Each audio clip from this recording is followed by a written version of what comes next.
Assalamualaikum warahmatullahi wabarakatuh. Semuanya, semoga Allah Subhanahu wa Ta'ala senantiasa memberikan kesehatan, rezeki yang berlimpah dan keberkahan untuk kita semua. Amin.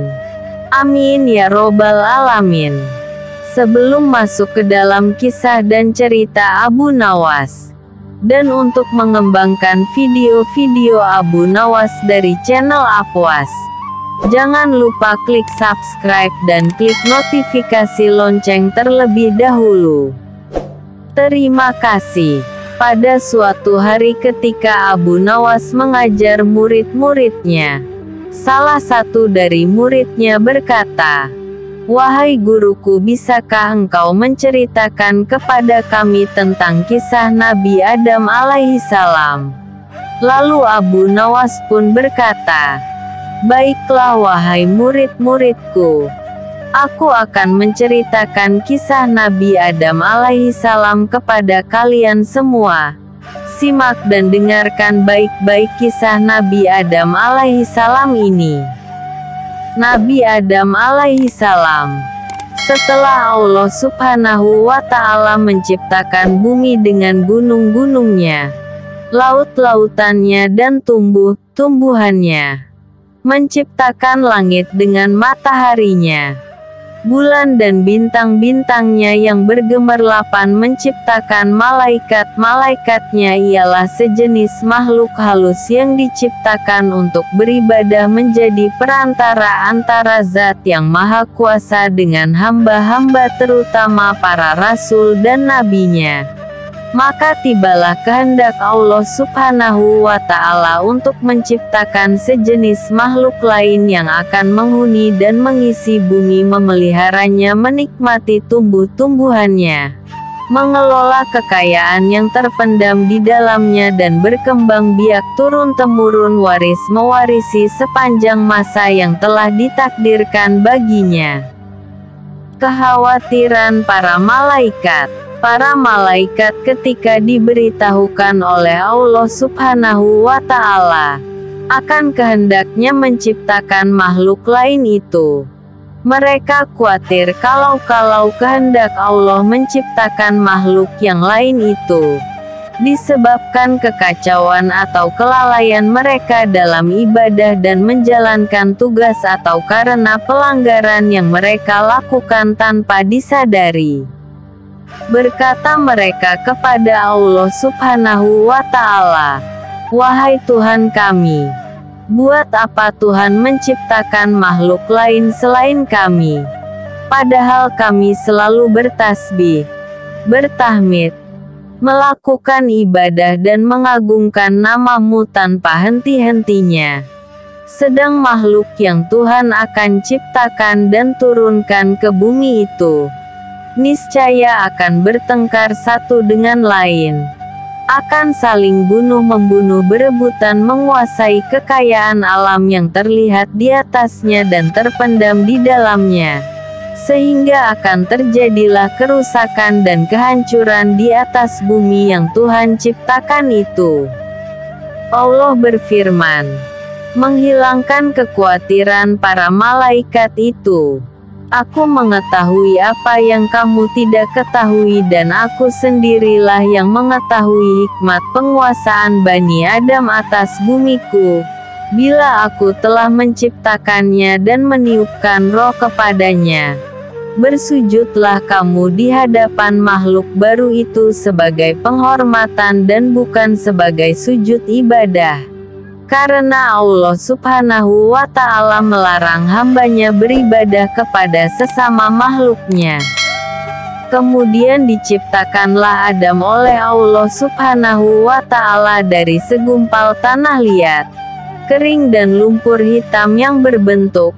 Setelah disempurnakan bentuknya, ditiupkanlah roh ciptaan Tuhan ke dalamnya dan berdirilah ia tegak menjadi manusia yang sempurna.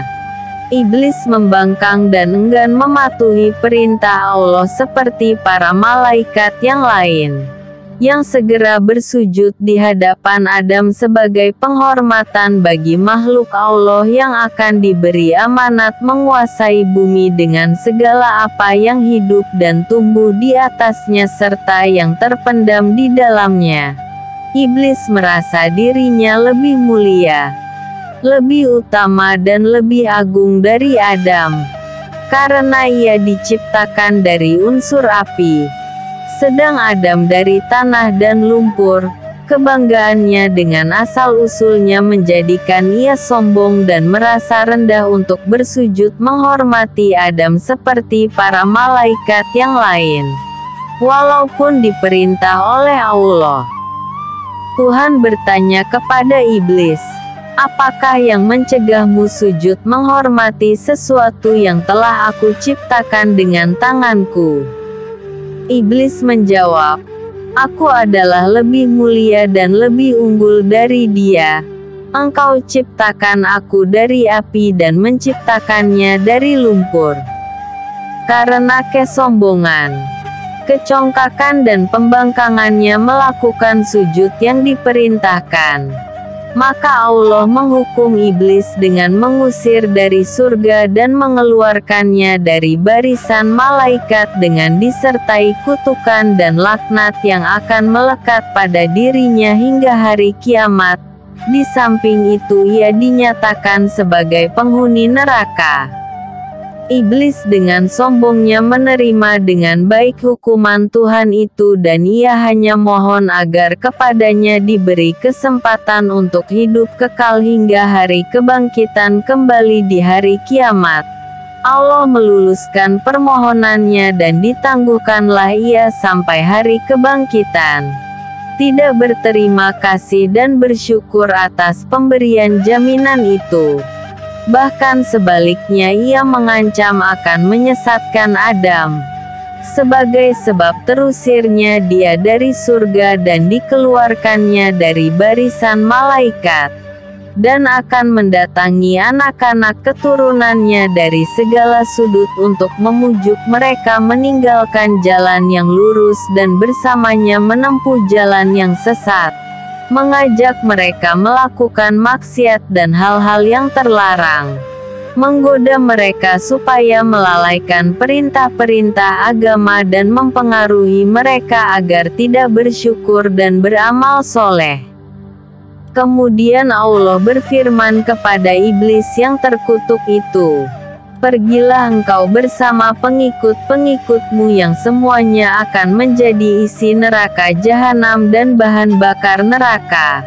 Engkau tidak akan berdaya menyesatkan hamba-hambaku yang telah beriman kepadaku dengan sepenuh hatinya dan memiliki akidah yang mantap yang tidak akan tergoyah oleh rayuanmu walaupun engkau menggunakan segala kepandaianmu menghasut dan memfitnah." Sekian kisah dan cerita Abu Nawas bercerita kepada murid-muridnya. Kisah Nabi Adam alaihissalam episode pertama. Untuk melanjutkan kisah dan cerita Abu Nawas pada episode di video-video berikutnya dari channel Afwas, jangan lupa klik subscribe, like, komen, share dan klik notifikasi lonceng. Terima kasih. Wassalamualaikum warahmatullahi wabarakatuh.